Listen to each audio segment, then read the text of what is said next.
약속의 땅의 정착은 최종 목적이 아닙니다. 최종 목적은 정착을 통해 하나님의 사랑과 공의를 약속의 땅에 심는 것입니다. 그것은 아브라함을 부르실 때도 출애굽 시에도 이러한 하나님의 목적은 변함없었습니다. 출애굽기 19장 4절부터 6절 말씀입니다. 내가 애굽 사람에게 어떻게 행하였음과 내가 어떻게 독수리 날개로 너희를 업어 내게로 인도하였음을 너희가 보았느니라. 세계가 다 내게 속하였나니 너희가 내 말을 잘 듣고 내 언약을 지키면 너희는 모든 민족 중에서 내 소유가 되겠고 너희가 내게 대하여 제사장 나라가 되며 거룩한 백성이 되리라. 너는 이 말을 이스라엘 자손에게 전할지니라. 아멘. 홍해를 지나게 하신 것도 요단강을 건넌 것도 약속의 땅에 정착하기 위함입니다. 그러나 그것이 끝이 아니죠. 하나님이 은혜를 베푸시고 그들을 그곳에 정착하게 하신 이유는 결국 그들을 제사장 나라로 삼기 위함입니다. 그것이 하나님의 궁극적인 목적입니다. 마치 이 땅에 오신 예수님처럼 죄에 빠진 자들을 건지고 죄로 인해 하나님과 멀어진 간격을 좁혀주는 역할, 이것이 바로 오늘날 제사장인 교회의 역할입니다. 금일 본문 21장은 가나안 땅의 마지막 분배 과정인데 이 마지막 분배 과정이 그 목적을 보다 분명히 가르쳐주고 있습니다. 앞선 13장부터 19장은 12지파의 기업 분배가 나오고 끝이 납니다. 그리고 지난주에 살펴본 20장에는 6개의 도피성까지 제정합니다. 여러분, 도피성은 무엇이었죠? 가나안 땅 어느 곳에서도 하루길이면 갈 수 있는 곳, 높은 피난처지만 안전하고 언제든지 열려있고 그 길은 늘 보수되어 완벽한 이정표에 따라 누구든지 범죄자가 도망갈 수 있는 곳, 피해 보복자로부터 보호받고 죄사함까지 받아 새롭게 되는 곳, 그곳이 도피성입니다. 언제든지 불거질 수 있는 우리 안의 잔인함으로부터 서로를 지키고 보호하기 위한 하나님의 배려와 긍휼이 도피성이라고 했습니다. 심지어 이 도피성은 신약시대에 누구를 대표한다고요? 예수 그리스도입니다. 그런데 놀라운 건 그 도피성이 정착을 위한 마지막 준비가 아니었습니다. 하나님의 계획은 실로 완벽합니다. 요즘 많이 하는 표현인데 이렇게 말씀드릴 수 있습니다. 정말 그분께는 다 계획이 있었습니다. 자, 저를 같이 한번 따라해 보실까요? 그분께는 다 계획이 있습니다.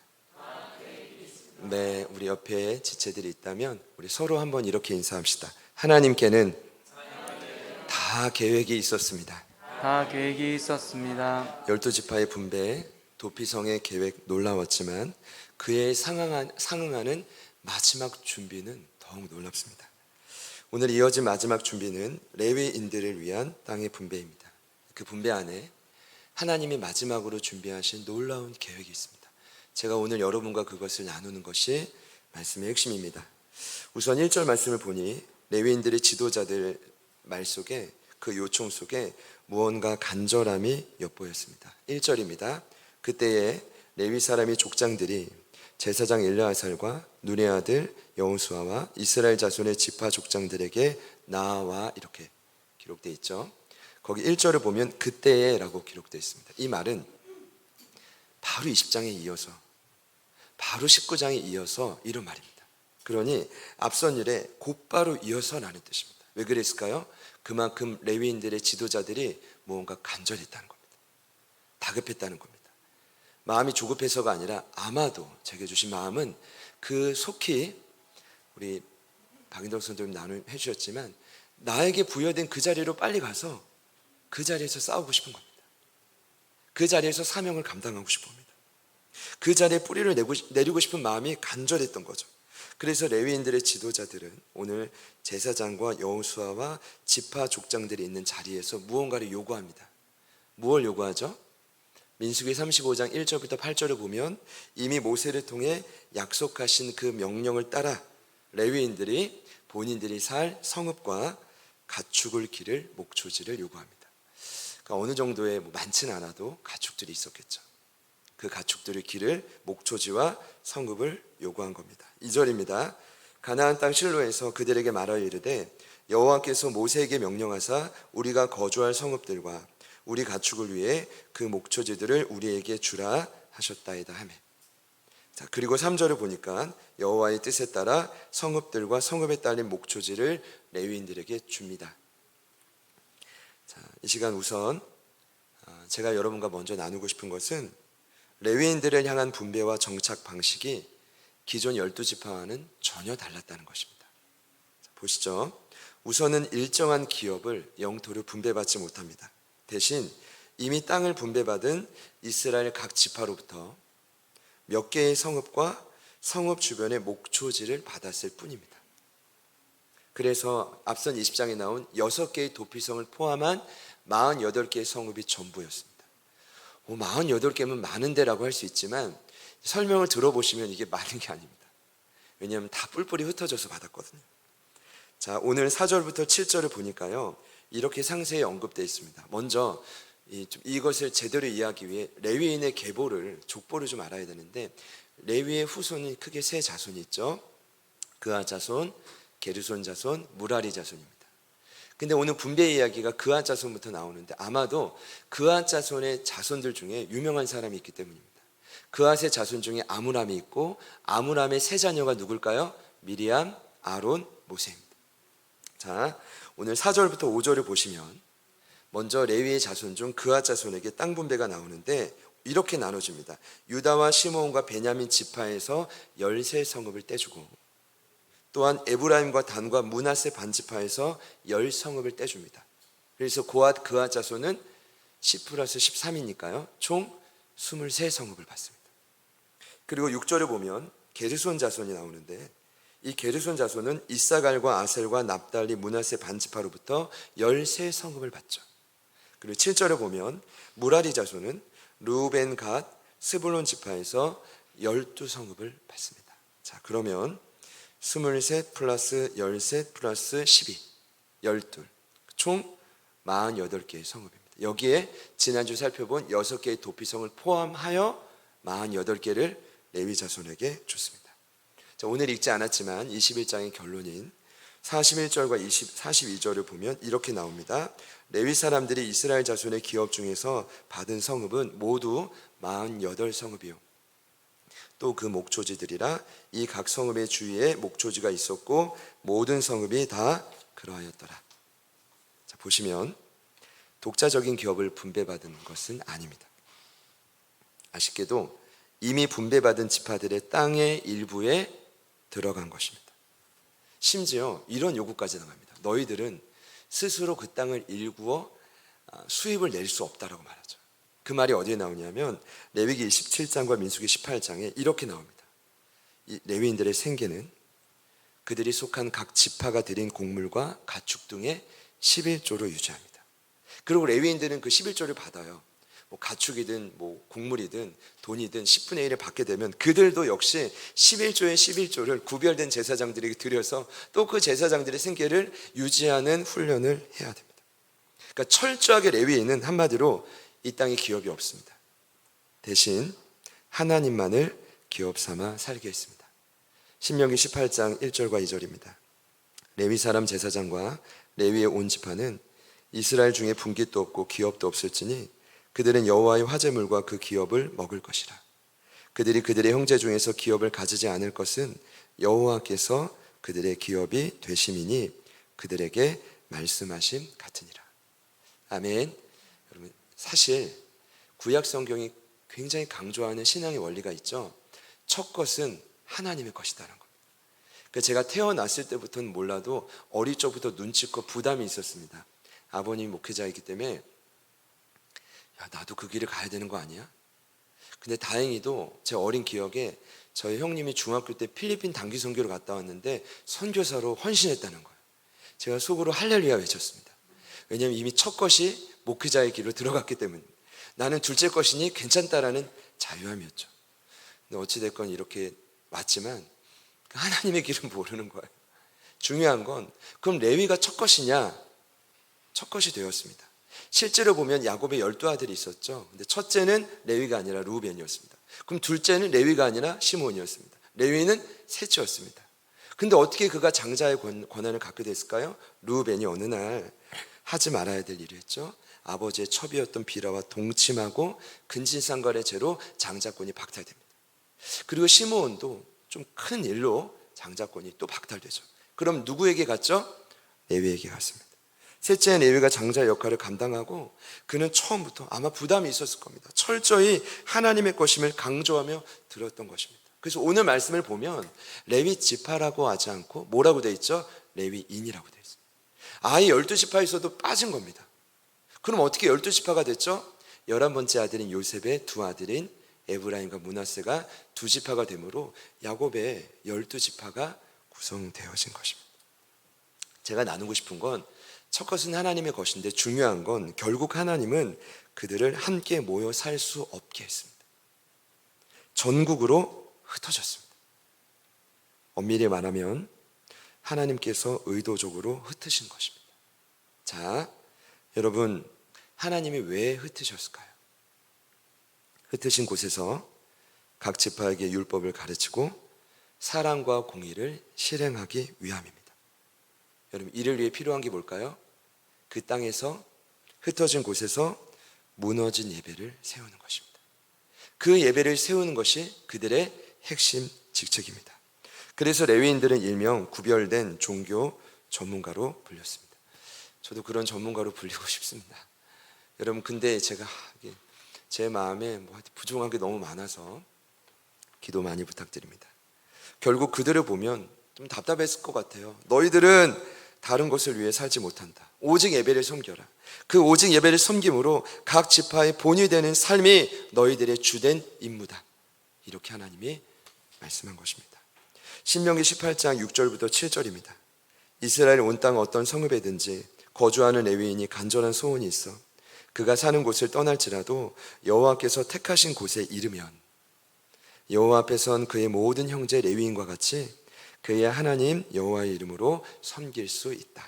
여기 보면 여호와의 이름으로 섬기는 게 뭘까요? 예배입니다. 여러분, 오늘 하나님께서 레위인을 흩으신 목적은 분명합니다. 그들을 흩으심으로 파수한 그 자리에서 예배자로 설하는 것입니다. 사랑하는 여러분, 사실 예배는 이 땅에 하나님의 사랑과 공의를 심는 최선의 전략입니다. 어두운 땅을 변화시키는 최고의 방법입니다. 한 번 더 말씀드리면 오늘 너무 감격적이어서요. 박인덕 성도님이 사실 제자들끼리 오겠습니다라고 말씀하시고도 한참 걸렸거든요. 하나님의 때가 있는 것 같습니다. 근데 지금처럼 이렇게 변화된 삶을 살아가시는 저는 가장 큰 동력은 예배라고 봅니다. 그건 지금도 4단계지만 현장에 어떻게든 오시는 거예요. 이건 좀 뭐라 그럴까요? 다 저희가 예배를 사모하면 예배할 수 있지만 무언가 특별히 예배를 향한 간절한 기대와 소망이 자꾸 기름 부어주시는 것 같아요. 저와 여러분도 레위인처럼 부르시고 이끄신 그곳이 있을 겁니다.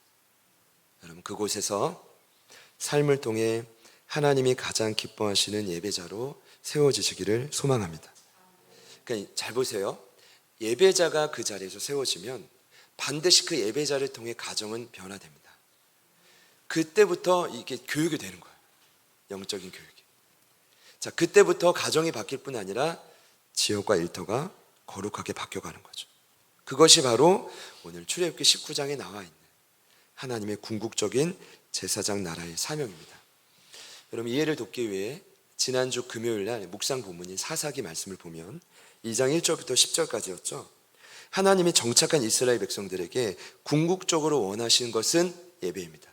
여러분, 지금 사사기 말씀을 묵상하십시오. 왜냐하면 여호수아 다음 이야기 때문에 이게 일맥상통합니다.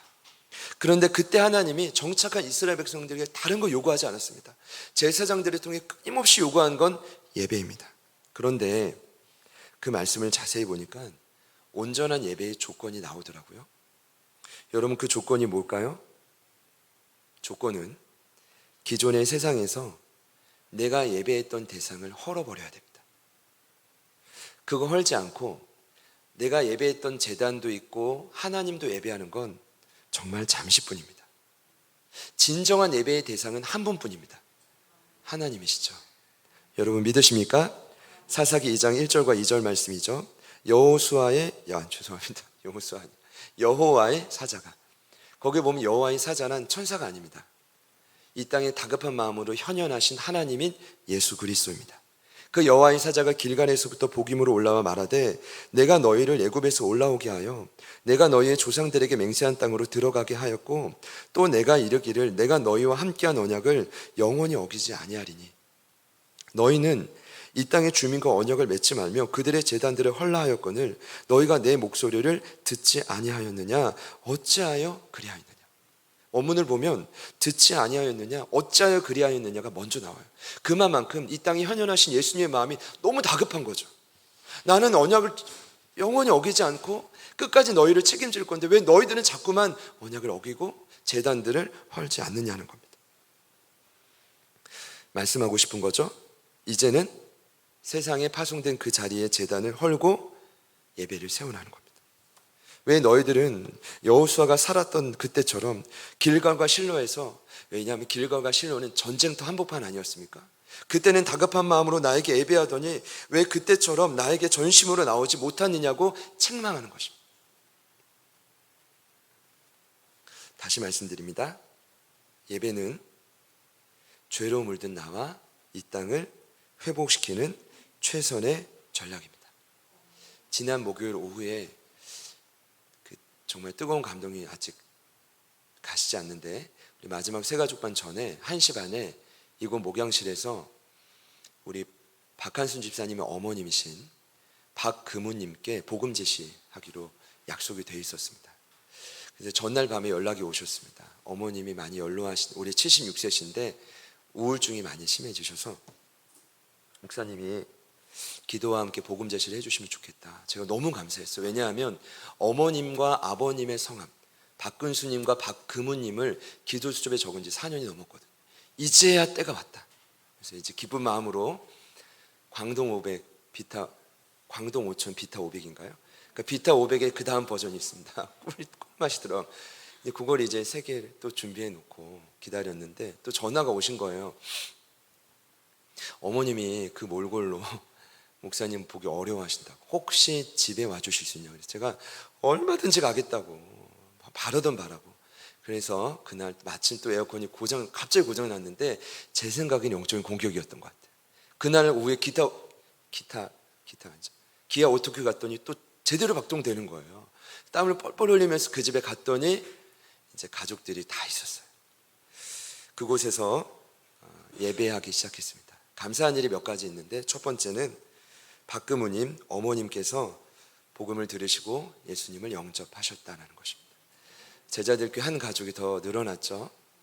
두 번째는 오랜만에 우리 은영 집사님을 뵀는데 은영 집사님 마음이 활짝 열려 계시고 죄짐 맡은 우리 구주 시작할 때부터 두 눈에서 눈물이 쏟아지기 시작했다는 거예요. 저는 그럴 줄 알았어요. 은영 집사님은 저와 주님을 기다리실 줄 알았어요. 그래서 얼마나 행복하게 편안하게 예배했는지 몰라요. 세 번째는 이 모든 상황의 통로가 되어주신 우리 가정의 제사장인 우리 한순 집사님께 감사했어요. 사실 시간을 돌아보면 힘든 과정이 진짜 많았거든요. 사업이, 관계가, 여러 가지 어려움들이 많은데 그 자리에 우뚝 서서 어머님을 초대하고 온 가족을 모아 예배하는 그 모습이 너무 아름다웠죠. 사랑하는 여러분, 우리 제자들교회 가족 되신 박구문 성도님을 환영합니다. 그리고 그렇게 먼저 부탁하셨어요. 지금 강화에 계시지만 시간이 될 때마다 이곳에서 예배해 주십시오. 그리고 현장에도 오겠습니다. 할렐루야. 예배는 언제나 무너진 곳을 세우는 가장 중요한 원리였죠. 여러분, 얼마든지 예배할 수 있습니다. 코로나가 문제가 아닙니다. 얼마든지 하나님을 만날 수 있습니다. 결국 하나님이 그 레위인들을 그곳에 모으지 않고 흩으신 궁극적인 이유는 뭐라고요? 부르신 그곳에서 예배자로 서라. 오늘 이 말씀을 저와 여러분에게 듣게 하셨다면 오늘 저희들 역시 부르신 그 자리, 가정이든 일터든 우리가 땀 흘려 노력하는 모든 자리들. 아까 제가 예배 전에 우리 PPT를 섬겨주는 우리 이제 2주차 새로 취업한 지 지났죠. 지훈 청년이 물어봤어요. 무더운 날씨에 회사까지 어떻게 가냐고 했더니 버스로 간다고 이렇게 말씀하시더라고요. 그럼 그 버스 안에서도, 그렇죠? 지하철 안에서도 우리는 예배할 수 있는 것이죠. 놀라운 건 구약 성경에 말하는 노동의 어원과 예배의 어원이 같다는 것입니다. 이 말의 뜻은 무엇입니까? 저와 여러분이 어떠한 일을 하든지 무엇을 하든지 함께 하나님이 주시는 힘으로 감당하라는 것입니다. 그것이 바로 예배죠. 잠자리에 들 때도 무더워 잠이 깰 때도 하나님 도와주십시오 하면 예배하는 마음으로 편히 자는 거죠. 사도 바울이 그래서 말했습니다. 고린도전서 10장 31절입니다. 그런즉 너희가 먹든지 마시든지 무엇을 하든지 다 하나님의 영광을 위하여 하라. 아멘이십니까? 네. 하나님의 영광이란 죄인인 나에게 찾아오신 하나님의 임재입니다. 하나님의 영광을 위해 하라는 말은 그 임재를 힘입어 살라는 뜻이고 예배자로 서라는 뜻입니다. 사랑하는 여러분, 오늘 이렇게 말씀을 나누고 맺을 수 있지만 오늘 제가 마지막으로 이 마지막 분배에 담긴 또 하나의 비밀을 나누고 싶습니다. 저도 깜짝 놀랐는데 무엇이냐 하면 하나님의 레위인을 전문 예배자로 선택하신 이유는 여러분 무엇이라고 생각합니까? 아까 제가 말씀드렸던 첫째와 둘째 형의 실수로 장자권이 얼토구나 왔기 때문에 그가 그런 권한을 받았기 때문에 오늘 그렇게 흩어진 예배자가 된 것입니까? 거룩한 직무를 감당한 것입니까? 물론 충분한 이유가 될 수 있습니다.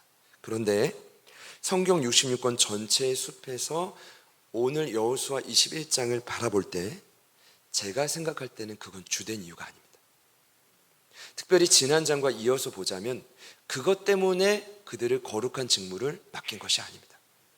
사실 레위인들은 거룩한 직무를 맡을 만한 자격이 전혀 없습니다. 여러분, 별로 없는 것이 아니라 뭐라고요? 전혀 없습니다. 왜냐하면 아시다시피 과거에 레위와 시므온은 함께 세겜 땅에서 참혹한 살인극을 저지른 자예요. 창세기 34장을 보면 잘 들어보세요. 우리는 신앙의 여정을 걸어가다가 하나님이 원하는 방향으로 가야 됩니다. 잘못된 곳에 정착하면 끝장나는 거예요. 그 모습을 본일 누가 보여주냐면 야곱이 보여주죠. 형 에서와 화해하고 극적인 화해로 하나님의 은혜를 경험했죠. 그런데 또다시 은혜를 망각하고 자기 눈에 보이는 좋은 곳에 정착합니다. 그곳이 어디였죠? 세겜이었습니다. 그 세겜 땅에서 그 가족은 처참한 일을 당합니다. 먼저 하몰의 아들인 그 땅의 주장 세겜에게 야곱의 사랑하는 딸 디나가 강간을 당합니다. 이 일로 인해 잔인한 살인극이 벌어지죠. 디나의 불모로 너희들이 디나를 아내로 며느리를 맞이하려면 우리와 언약을 체결해야 되는데 그렇다면 너희는 이방인이니 모든 남자는 할례를 받아라. 그들이 기꺼이 수용합니다. 그리고 모든 남성들이 할례를 받죠. 할례는 여러분 아시는 것처럼 언약의 표시로 남성의 생식기의 표피 일부를 자르는 겁니다. 여러분 할례 받은 다음에 언제가 가장 고통스러운지 아십니까? 3일째라고 합니다. 그 3일째 어떤 일이 일어나죠? 레위와 시므온 두 사람이 복수의 칼날을 차고 그 성읍으로 기습합니다. 그리고 놀랍게도 두 사람이 모든 남성을 다 죽여버립니다. 저는 이게 신기했어요. 다시 생각해 봤더니 시므온과 레위가 평소에 칼을 잘 쓰지 않았다면 이건 불가능했습니다. 그렇죠? 아무리 할례 받고 3일째 고통스럽더라도 세겜의 땅이 남자가 얼마나 많은데 그들이 두 사람 못 죽였겠어요? 아니 몽둥이로 못 때렸겠어요? 그 모든 모진 공격을 피하며 레위와 시므온이 참혹하게 모든 남성들을 다 죽입니다. 이때 더 놀라운 건 이 모습을 대하는 아비였던 야곱의 반응입니다. 굉장히 심각해요. 창세기 34장 30절입니다. 야곱이 시므온과 레위에게 이르되 너희가 내게 화를 끼쳐 나로 하여금 이 땅의 주민 곧 가나안 족속과 브리스 족속에게 악취를 내게 하였도다. 나는 수가 적은즉 그들이 모여 나를 치고 나를 죽이리니 그러면 나와 내 집이 멸망하리라. 제가 지금 이 구절 읽을 때 어디에 강조점을 뒀죠? 나. 제가 이번에 새롭게 깨달은 건 놀랍게도 이 한 구절 안에 야곱이 나, 내, 내게 이 나라는 표현은 무려 7차례를 반복합니다. 이게 뭐냐면 야곱의 신앙이 철저하게 자기중심적이라는 거예요. 영혼은 온데간데 없고 자식은 온데간데 없고 내가 살아야 되는 거예요. 내가 두렵고 내가 먹고 내가 지금 힘드니까 너는 나를 힘들게 했다는 겁니다. 여러분 레위가 시므온도 처참한 살인극을 저지른 것도 참혹했지만 이 모습이 더 더 마음을 무너지게 하는 것입니다. 그래서인지 야곱이 죽기 전에 12아들에게 그 유언을 하죠. 축복을 하는데 놀랍게도 저는 아버지라면 웬만하면 마지막 축복 때 축복해줘야 된다고 생각하는데 이 시몬과 레위에게 저주합니다. 그거 너무한 것 같아요. 어떻게 저주하냐면 창세기 49장 5절부터 7절입니다. 시므온과 레위는 형제요 그들의 칼은 폭력의 도구로다. 내 호나 그들의 모의에 상관하지 말지어다. 내 영광아 그들의 집회에 참여하지 말지어다. 그들이 그들의 분노대로 사람을 죽이고 그들의 혈기대로 소의 발목 힘줄을 끊었음이로다. 그 노여움이 혹독하니 저주를 받을 것이요 분기가 맹렬하니 저주를 받을 것이라. 내가 그들을 야곱 중에서 나누며 이스라엘 중에서 흩으리로다. 같이 한번 따라해 보시죠. 흩으리로다. 여러분, 왜 여호수아 21장의 레위인들이 흩어져야 됐습니까? 예배를 섬기기 위함입니까? 아니요. 그들을 함께 모아놓으면 그들 안에 떠나지 않는 분노와 혈기로 폭력을 휘두르는 족속이 될 수 있기 때문입니다. 여러분, 때로는 하나님이 왜 우리를 흩으신다고 생각합니까? 왜 고난을 주신다고 생각합니까? 뭔가 이유가 있는 거죠. 만약 그들이 두 형제가 함께 있었다면 아마 빛나는 칼을 통해 주변을 굉장히 두렵게 했을 것입니다. 이것이 레위인이 숨기고 싶은 슬픈 진실입니다. 여러분, 역사적 사실은 지워지지 않습니다. 여러분 잘 보세요. 그래서 시므온이 분배받는 땅을 보면 적절치 않은 땅입니다. 시므온은요 나중에 유다 지파 안에 그냥 소규모의 10개 성읍 받는 게 전부입니다. 왜요? 저주받았기 때문입니다. 그런데 오늘 놀라운 사실은 하나님이 이러한 레위인들을 향한 저주에도 불구하고 그들을 세상을 정결케 하는 도구로 삼으셨다. 여러분, 이것이 복음입니다. 이것이 성경이 오늘도 여전히 우리에게 말하는 은혜입니다. 죄인 중에 괴수자라도, 내가 심지어 과거에 예수 믿는 자를 비방하고 박해하고 폭행했던 자랄지라도 하나님은 그런 자도 은혜의 통로로 삼으실 수 있습니다. 여러분, 놀라운 은혜를 주신 우리 주님께 영광의 박수 한번 올려드립시다. 제가 진짜 이게 왜 감사하냐면 제 모습 때문에도 그렇고 여러분을 볼 때도 그렇고 아무런 조건과 준비가 않는 저희들을 이렇게 쓰신다는 자체가 기적이죠. 그러니까 이 고백을 누가 했냐면 바울 사도가 했어요. 바울 사도는 이렇게 말했습니다. 나를 능하게 하신 그리스도 예수 우리 주께 내가 감사함은 나를 충성되이 여겨 내게 직분을 맡기심이니 내가 전에는 비방자요 박해자요 폭행자였으나 도리어 긍휼히 입은 것은 내가 믿지 아니할 때에 알지 못하고 행하였습니다. 우리 주의 은혜가 그리스도 예수 안에 있는 믿음과 사랑과 함께 넘치도록 풍성했다. 믿보다 모든 사람이 받을 만한 이 말이요 그리스도 예수께서 죄인을 구원하시려고 세상에 임하셨다. 사랑하는 여러분, 여기 보면 마지막에 세상에 임하셨다, 그의 고백이 뭐냐면 죄인 중에 내가 괴수니라. 여러분, 여기에 복음의 핵심이 분명히 담겨져 있습니다. 믿보다 모든 사람이 받을 만한 이 말, 이 뜻이 뭘까요? 이 땅에 어떤 추악하고 잔인하고 음란한 죄인도 바울과 같이 변화될 수 있다. 어느 누구도 빛의 통로가 될 수 있다. 하나님의 계획이 놀랍지 않습니까? 이것이 하나님의 계획입니다. 그분이 진정으로 원하신 것은 바로 이것입니다. 야, 12지파 레위인, 12지파를 끌어온 레위인 대단하다가 아니라 12지파는 역사를 알거든요. 그러면 그들이 레위인을 바라볼 때마다 먼저 그 사실을 기억했을 겁니다. 이렇게요.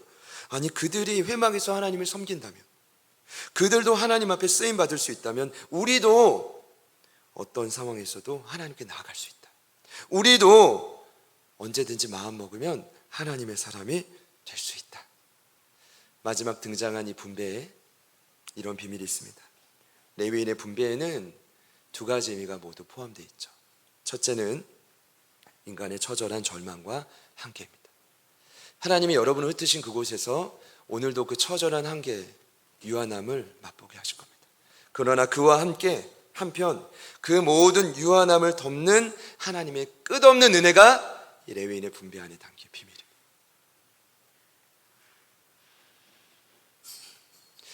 말씀을 맺겠습니다.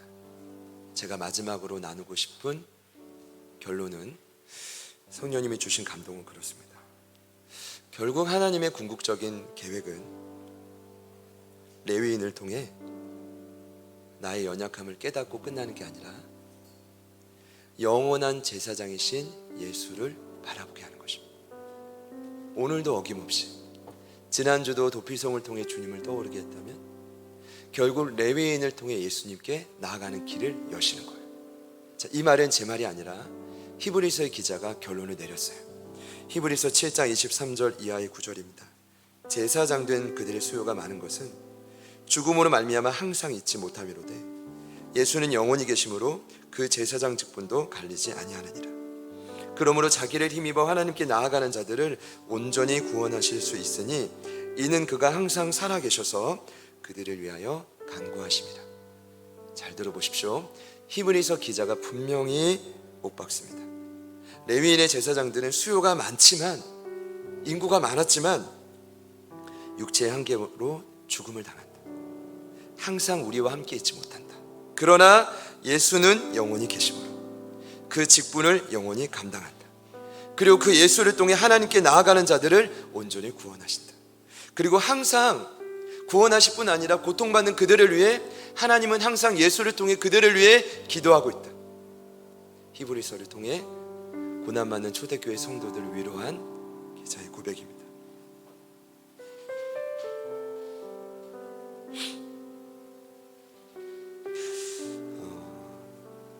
하나님은 오늘도 여전히 저희들을 흩으실 겁니다. 그리고 때가 되면 또 모이게 하실 겁니다. 레위인처럼 예배하고 또 그 힘으로 또 흩으실 겁니다.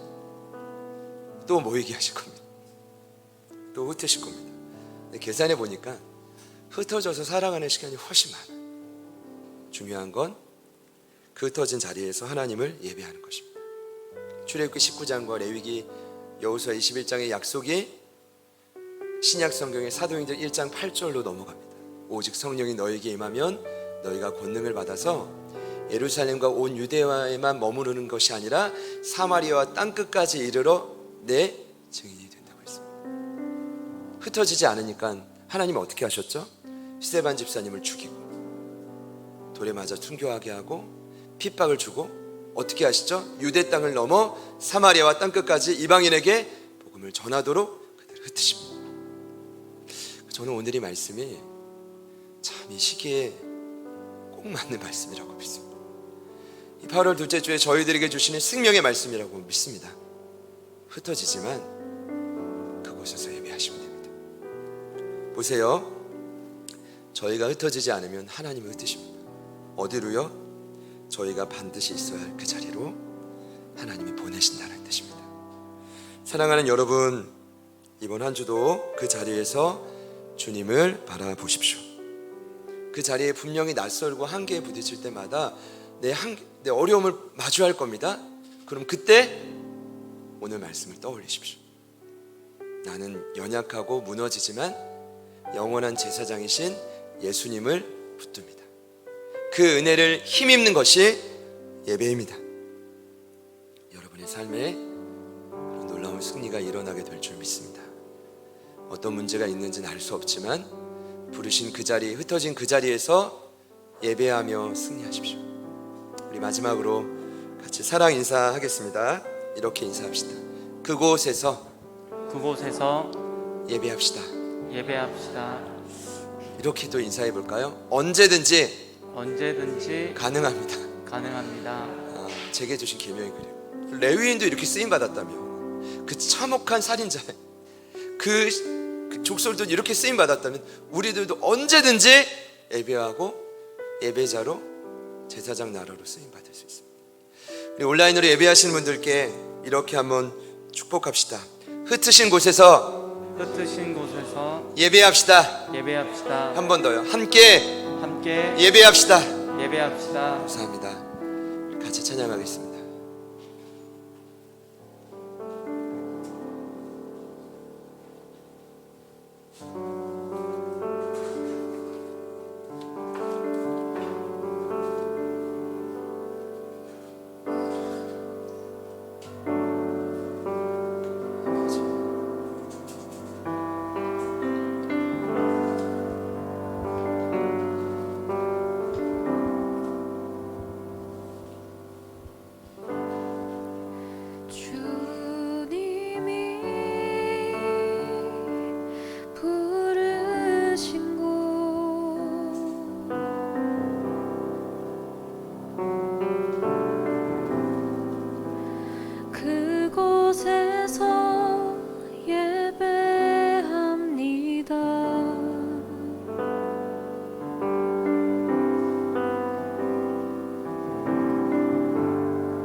주님이 기뻐하시는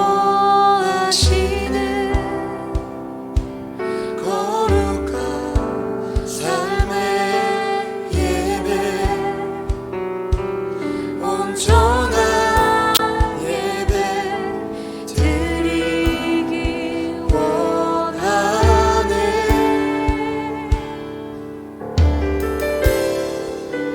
이 세상을 본받지 않으며 마음을 새롭게 하여 변화되게 하소서.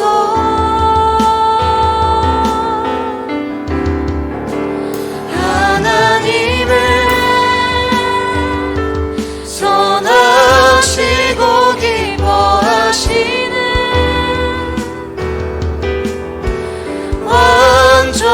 완전하신 뜻 무엇인지 알게 하소서. 주님이 부르시고 주님이 부르신 곳,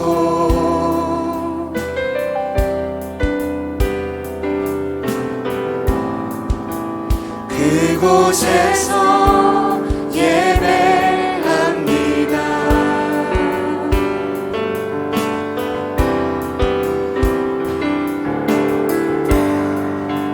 주님이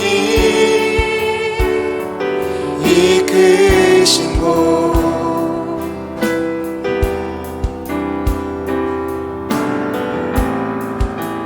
그곳에서 경배합니다.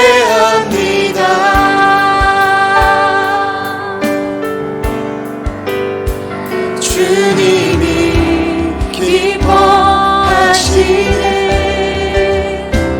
거룩한 삶의 예배, 온전한 예배 드리기 원하네.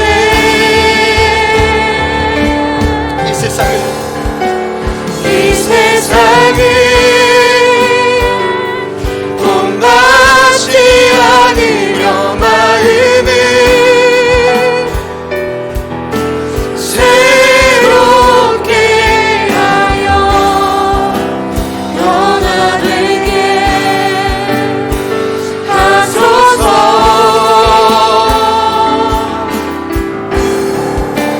하나님의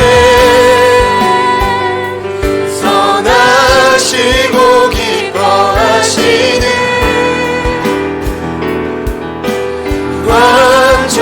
완전하신 뜻 무엇인지 알게 하소서. 한번 더 고백합시다.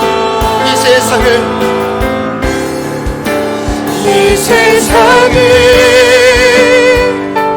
본받지 않으며 마음을 새롭게 하여 변화되게 하소서. 하나님의 선하신 하나님의 선하시고 기뻐하시는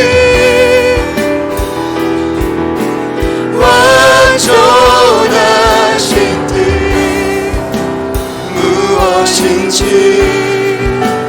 알게 하소서. 주님의 성령을 주님의 성령을 우리에게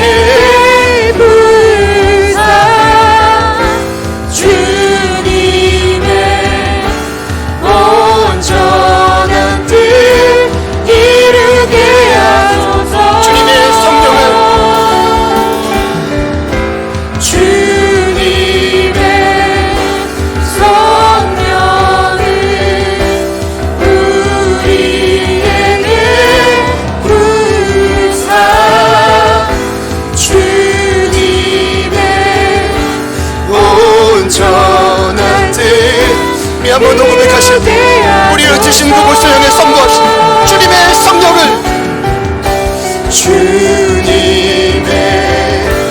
성령을 우리에게 부으사 주님의 온전한 뜻 이루게 하소서.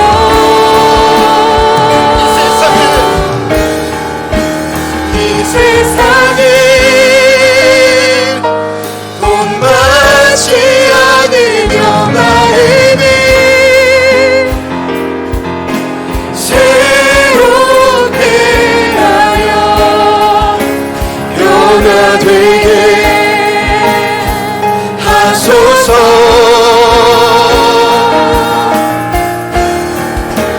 하나님의 선하시고 기뻐하시니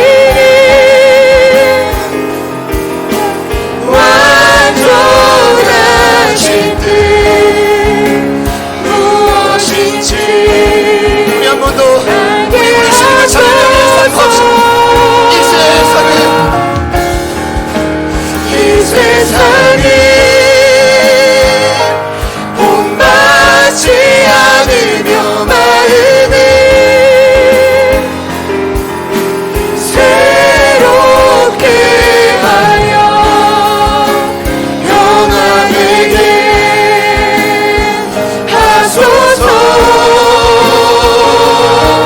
하나님의 온전하신 뜻을 구합니다. 하나님의 선하시고 기뻐하시니 완전하신 뜻 무엇인지 알게 하소서.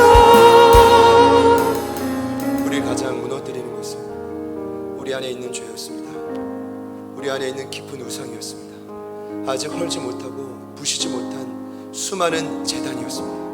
이 시간 함께 기도하실 때 여러분의 삶의 터전이 여전히 버젓이 서 있는 그 재단은 무엇입니까?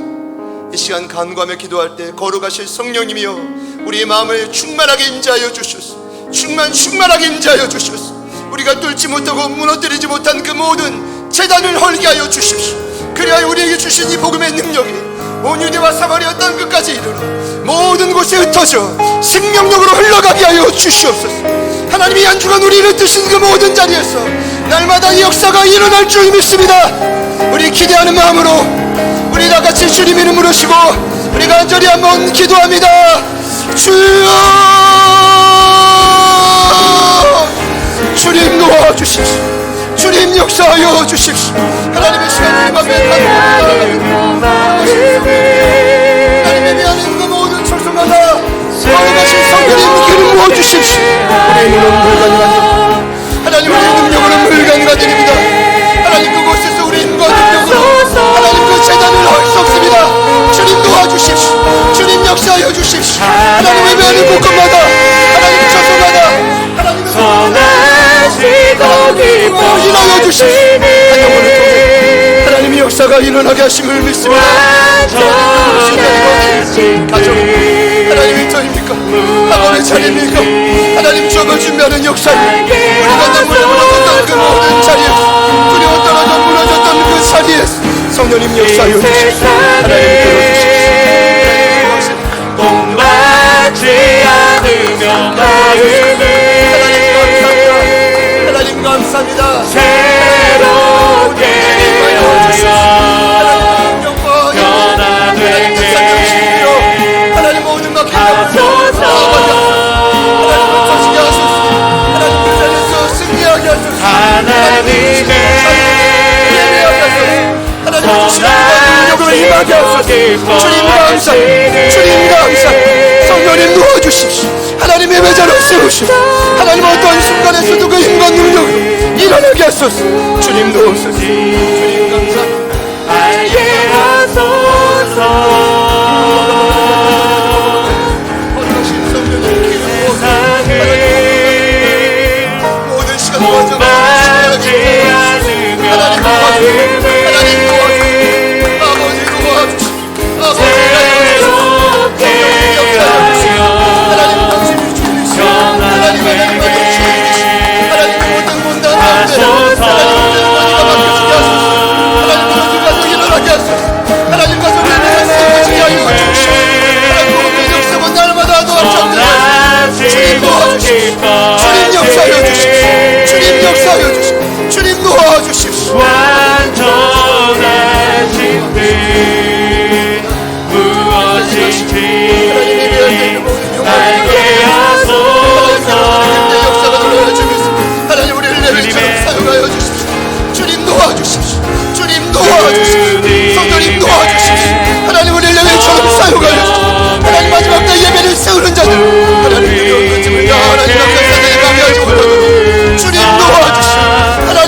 하소서. 하나님의 영광과 능력이 모든 예배 처소마다 드러나게 하소서. 온전한 뜻 이루게 하소서.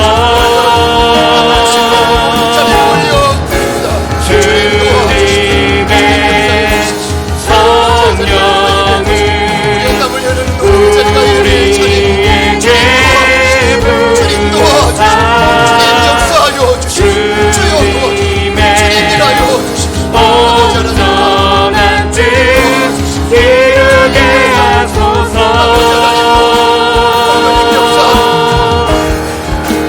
이 세상을 본받지 않으며 마음을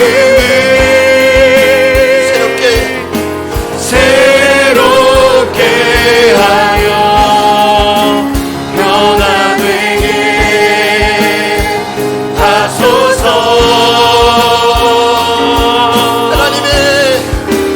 하나님의 선하시고 기뻐하시는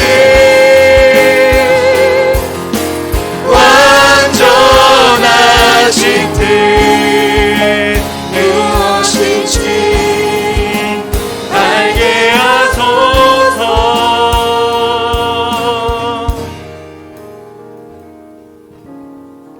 빛으로 우리를 조명하신 하나님, 우리를 흩으신 그곳에서 우리 마음속에 있는 수많은 두려움과 조급함과 답답함을 이 시간 주님 주시는 평안함으로 바꿔주시니 감사합니다. 이 마음이 두려워 위축됐다면 우린 싸울 수 없습니다. 우린 사명을 감당할 수 없습니다.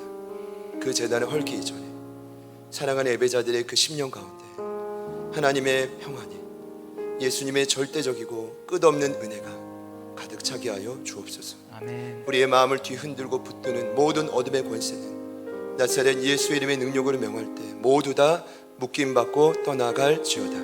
그 아멘. 마음이 성령의 능력 안에서 그 틈이 보여져 다시 한번 부드러워져 제단을 쉽게 헐고 온전한 예배의 대상인 하나님만을 모시고 그 땅에서 거룩한 레위인으로 살아내는 우리가 되게 하여 주시옵소서. 우리를 훈련시키고 이끄신 이유는 바로 이때임을 믿습니다. 흩어져 있는 모든 예배자들에게 성령님 충만하게 기름 부어주셔서 그 능력으로 예루살렘과 온 유대를 뛰어넘어 사마리아 땅끝까지 이르러 흩어져 하나님의 증인의 삶을 감당하게 하여 주시옵소서. 오늘 예배 가운데 기름 부으신 하나님을 찬양하며 날마다 이 한 주도 예배를 통해 승리케 하여 주옵소서. 우리의 철저한 한계와 절망을 통해 예수를 다시 바라보게 하시는 하나님을 찬양하며 이제는 우리 구주 예수 그리스도의 은혜와 하나님 아버지의 변함없는 신실하신 사랑하심과 성령님의 내주 충만 교통 위로하심의 역사가 하나님께서 우리를 흩으신 이유를 알았습니다. 그리고 그 자리에서 무엇을 해야 될지 알았습니다. 하나님 매 순간 하나님만을 섬기며 주시는 그 힘으로 땀 흘려 일하겠습니다. 마음속 깊이 다짐하며 다시 결단하며 나아가는 오늘 이부 예배에 참여하신 귀한 가족분들과 모든 예배자분들 머리 위에, 그리고 사랑하는 우리 귀한 자녀들, 우리보다 더 훌륭하고 탁월한 예배자로 세워질 다음 세대 위에, 그리고 저희들을 통해 살아나게 될 수많은 우리 주변에 아파하고 방황하는 그 영혼들의 심령과 터전 위에 지금부터 영원토록 함께 하시기를 간절히 축원하옵나이다. 아멘.